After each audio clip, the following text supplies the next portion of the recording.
Assalamualaikum warahmatullahi wabarakatuh. Waalaikumsalam warahmatullahi wabarakatuh. Semoga Ustadz, tim kajian wanita, kaum muslimin selalu sehat dalam lindungan Allah Subhanahu wa taala. Amin ya rabbal alamin. Begitu juga yang bertanya. Ustadz izin bertanya, saya pernah proses ta'aruf dan gagal. Ta'aruf itu proses pranikah ya, untuk menikah. Saya sempat tidak bisa move on Ustadz. Saya sempat minta nasihat dan saran Ustadz. Poin yang saya ambil dari jawaban Ustadz waktu itu, jika sekiranya dia imam yang baik, ikhtiarkan dengan maksimal. Akhirnya saya maju lagi, qadarullah dia tidak mau. Namun mungkin saya yang terlalu srek dengan proses ini, jadi masih berharap sama laki-laki tersebut. Walaupun porsinya tidak sebesar yang sebelumnya. Saya masih kepo-kepo tentang laki-laki ini. Qadarullah baru-baru ini Allah tunjukkan sesuatu yang tidak terduga. Seorang laki-laki yang saya kira soleh dan baik agamanya bisa menjadi imam melakukan hal demikian. Saya mendapati sesuatu tentang laki-laki tersebut. Beliau tidak berkenan untuk dibacakan, jadi kita nggak bacakan ininya, case-nya. Tapi kira-kira begitulah. Lalu pertanyaannya, patutkah saya berprasangka demikian Ustadz? Saya sungguh nggak percaya Ustadz dengan profil dia yang seperti itu. Saat ini pikiran saya masih bertanya-tanya, benarkah ini semua? Hikmahnya saya tahu Allah insya Allah menyelamatkan saya dari laki-laki tersebut. Di sisi lain, saya jadi trauma Ustadz. Saya takut untuk berproses ta'aruf lagi atau berproses untuk menikah lagi. Maksudnya jangan-jangan yang depan saya ini baik ternyata buruk gitu loh. Sosok yang nampak soleh berperilaku seperti demikian. Bagaimana saya mengetahui orang-orang yang benar-benar soleh Ustadz nantinya? Mohon doa dan nasihat untuk saya Ustadz, jazakumullah khair. Semoga pertanyaan saya ini termasuk yang dibacakan. Alhamdulillah. Sampai di sini udah dikabulkan oleh Allah, dibacakan. Tapi dijawab belum tentu ya. Kita lihat. Semoga Allah mudahkan untuk menjawab. Jadi yang pertama begini hadirin sekalian. Ketika kita berdoa istikharah, khususnya dalam masalah jodoh ya. Lalu Allah palingkan. Baik dia dipalingkan dari kita atau kita dipalingkan dari dia, intinya nggak berlanjut. Tapi kita udah jalankan upaya yang syar'i, lalu kita banyak doa, terus kita berdoa sama Allah, lalu Allah palingkan. Maka itu cara Allah mengijabah doa kita, mengijabah atau mengabulkan istikharah kita. Itu bukan yang terbaik buat kita. Dia bukan yang terbaik buat kita. Nah, kalau sudah selesai prosesnya dengan hasil tidak dilanjutkan, ya sudah, move on aja. Jangan kita masih kepo dengan dia. Itu nanti fitnah, hati kita kotor dan kualitas iman kita akan turun. Masih ingat nggak sabda Nabi SAW? Min husni islamil mar'i tarkuhu ma la ya'nih. Di antara tanda kebaikan agama seseorang, dia meninggalkan sesuatu yang bukan urusannya, yang nggak bermanfaat. Ketika proses berakhir dengan hasil tidak, maka kita nggak punya alasan syar'i untuk ngepoin dia gitu loh. Apa alasan syar'i kita ngepoin si A, si B, si C? Sedangkan kita banyak PR, kita banyak urusan, kita banyak kewajiban, kita banyak tugas dari Allah dan Rasulnya Sallallahu Alaihi Wasallam, dan itu masih banyak yang belum kita kerjakan. Buat apa kepoin orang? Baik dia maupun yang lain gitu loh. Itu akhirnya kita sibuk ke hal yang bukan urusan kita, dan itu menunjukkan kualitas agama kita tidak baik, menurun,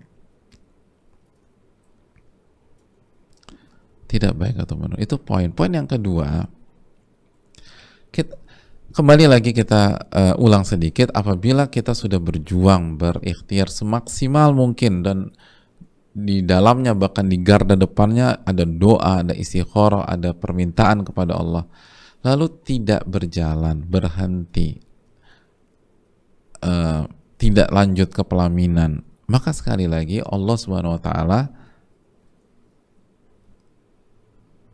mengijabah doa kita dengan cara seperti itu. Itu cara Allah menjawab permintaan kita. Dan itu menunjukkan bahwa itu bukan pernikahan yang yang baik buat kita.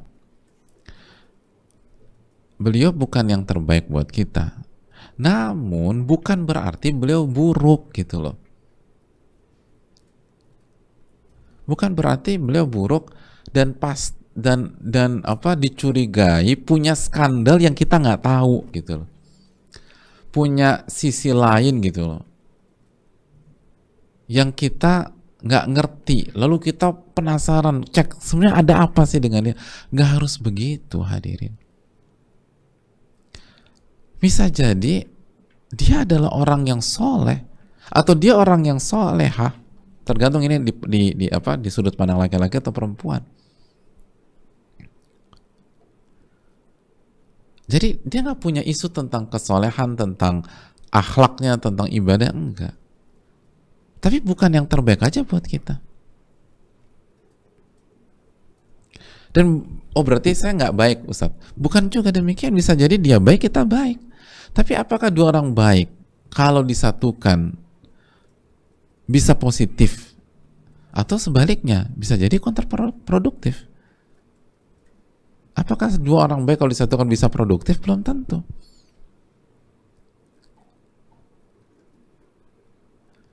Kurang baik apa Zainab dengan Zaid, hadirin?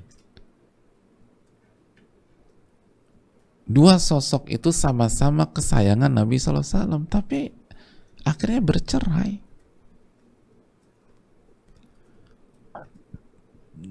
Mereka menikah dalam kondisi dua-duanya orang-orang yang spesial. Mereka mengakhiri pernikahan mereka dengan status sama-sama spesial. Tapi memang bukan yang terbaik untuk masing-masing pihak. Jadi jangan berpikir hati-hati syaitan bermain, akhirnya kita kepoin orang, kita suudzon sama orang, kita buruk sangka sama orang. Enggak.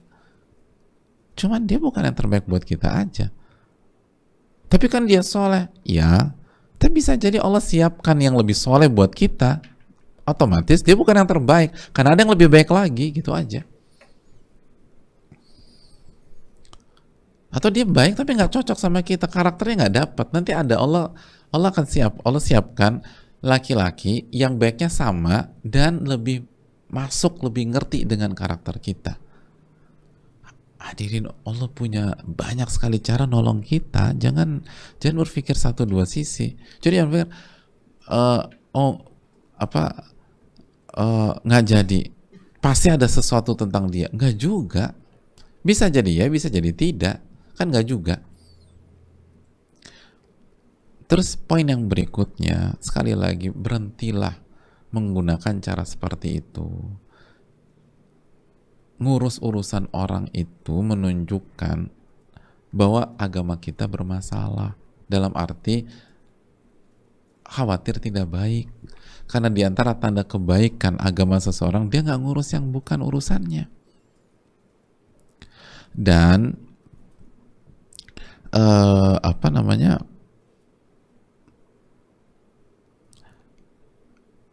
sesuatu yang kita dapatkan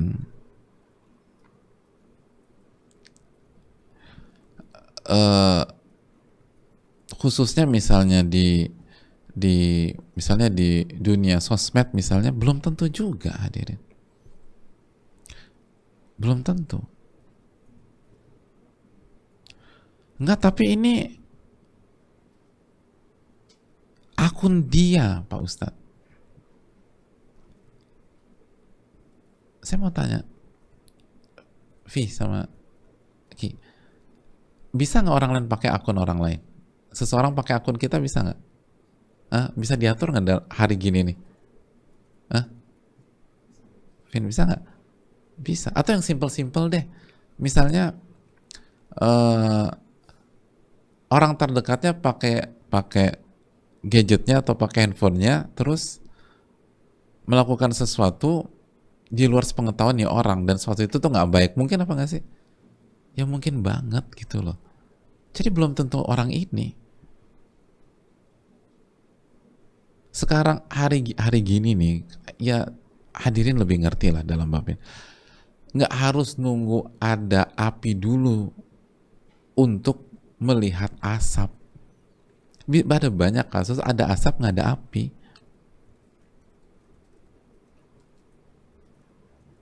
Bener, Vi?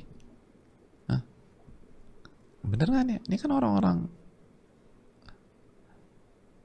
bisa aja, semua bisa direkayasa.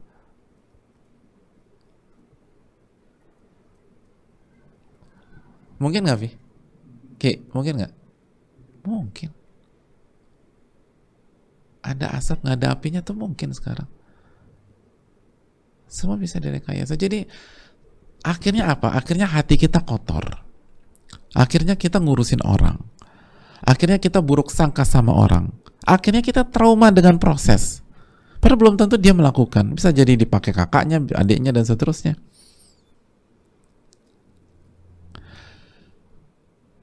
Oh, ada banyak ibu-ibu gitu loh. Ada banyak ibu-ibu kaget dengan story yang ada di handphone canggihnya itu.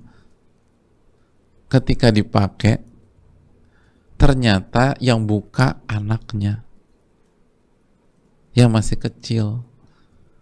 Anaknya buka karena diarahin temennya.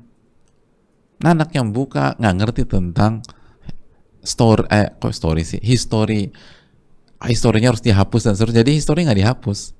Dia lihat kok ini ya, kok ini siapa yang buka? Ketika dicek anaknya gitu. Jadi sangat mungkin terjadi. Makanya tutuplah, nanti hati kita yang kotor, hati kita yang buruk sangka sama orang.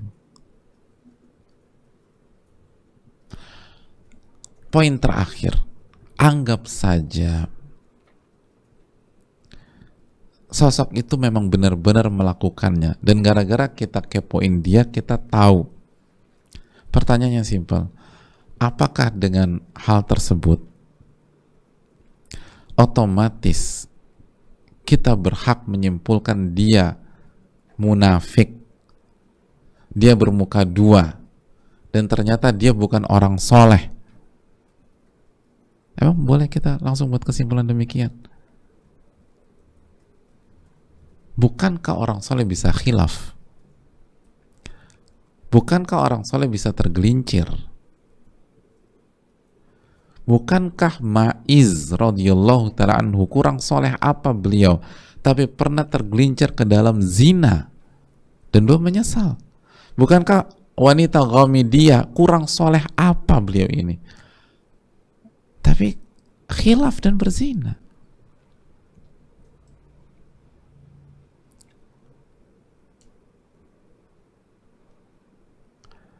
Bukankah ada sahabat yang kelemahannya adalah minum khamar, lalu sampai minum khamar ditangkap dihukum, minum khamar ditangkap dihukum, sampai dicela oleh sahabat, dan Nabi SAW tegur sahabat yang mencelanya dan mengatakan dia mencintai Allah dan Rasulnya. Orang punya kelemahan, dan kelemahan di satu sisi belum tentu membuat dia kehilangan kesolehannya, belum tentu.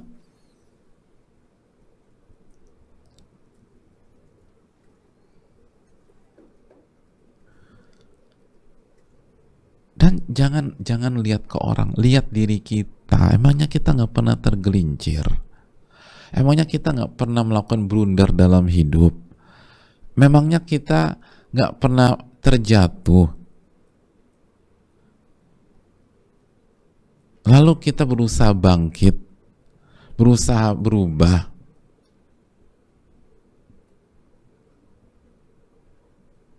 Dan seterusnya. Kalau itu bisa terjadi pada diri kita, apa itu juga bisa terjadi pada diri orang lain. Ini semua gara-gara kita offside, ngurusin yang bukan urusan kita. Akhirnya syaitannya bermain.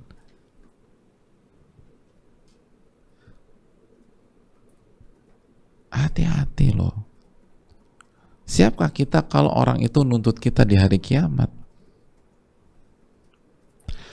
Jadi kesana tuh terlalu liar dan terlalu banyak kemungkinannya.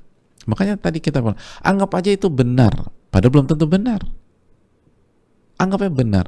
Emang dipastikan dia nggak soleh, sehingga kita boleh menyimpulkan orang sesuka hati kita atau menjudge orang dengan sesimpel itu? Bukankah orang soleh bisa khilaf?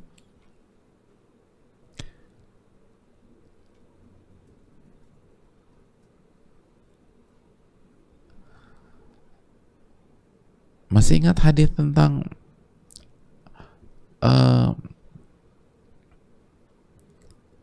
terperangkap di dalam gua, lalu mereka bertawasul dengan, 3 orang bertawasul dengan amal solehnya, bertawasul dengan amal soleh. Salah satunya apa?